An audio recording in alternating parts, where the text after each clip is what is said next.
In this week's episode of On the Throttle, we'll check out the latest market trends shaking up powersports sales, highlight how radar-based safety tech is expanding across OEM lineups, and look at how Young Powersports is building a winning dealer strategy by putting people first. Plus, we've got a new video series launching to help boost your fixed ops game.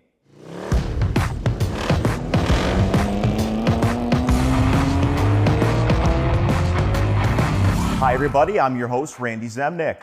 We've been talking market data a lot lately in our recent episodes of On the Throttle regarding market outlooks and numbers so far this year. It's been a bit of a roller coaster. Let's start with more data for 2025 from Trader. The powersports industry saw a 13.36% year-over-year decline in new unit sales, a sharp contrast to the 10.83% growth we saw during the same time last year. Now, that decline wasn't felt evenly across categories. Cruisers, motocross, standard bikes, and autocycles aligned with the overall dip, while categories like scooters and dual sports underperformed even further. Mini bike sales down a full 100%. But it's not all bad news. Sports bikes and quads actually outperformed the market, and used power sports categories like autocycles and dual sports showed much smaller declines, suggesting pre-owned demand remains strong. Regionally, growth markets are emerging, especially in South Carolina and Montana.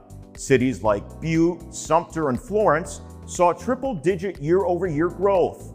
On the flip side, Minnesota and North Dakota dealers are facing sharp drop-offs, with some markets seeing declines over 90%. Bottom line, now is the time for dealers to track trends locally, manage aging inventory carefully, and make strategic buying decisions before the summer cycle kicks into high gear. Let's talk about a game changer that's hitting showroom floors: radar-based rider assistance systems.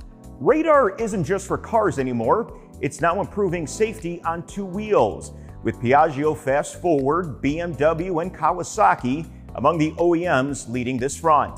Forward collision warnings, blind spot detection, adaptive cruise control, these are no longer future tech. They're showing up on bikes like the Moto Guzzi Stelvio, BMW R1300 GS, and Kawasaki Ninja H2 SX, among other bikes from these brands. These systems give riders alerts, not automation, and riders can toggle these systems on or off. Kawasaki's Brad Pitts says it best: there may be times a rider wants the added reassurance or a greater sense of freedom. These manufacturers expect these features to expand across more models soon. Dealers should see this shift as a new way to lead safety conversations, not just spec sheets with their customers. At MPN, our first episode of Beyond the Showroom with Maggie Stevens just released. In this episode, host Greg Jones talks to Stevens about the importance of a dealership's parts and service departments becoming profitable, even to cover an entire dealership's overhead. She highlights how parts and service departments need to be treated as their own profit centers. To achieve this, Stevens says there needs to be a mindset shift across the dealership. Step one, you got to change the mindset. And it's not just the mindset of the owner, but it's going to be the mindset of the GM, the accountant, and even your managers that are running your departments. So your sales manager, your service manager, and your parts manager, depending on how the dealership's broken up.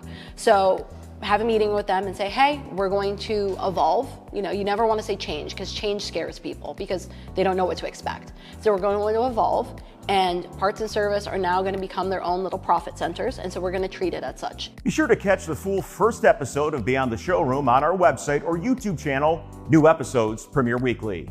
Finally, we head to Utah and Idaho, where Young Powersports continues to grow, not just by acquiring new stores, but by building a people-first dealership culture.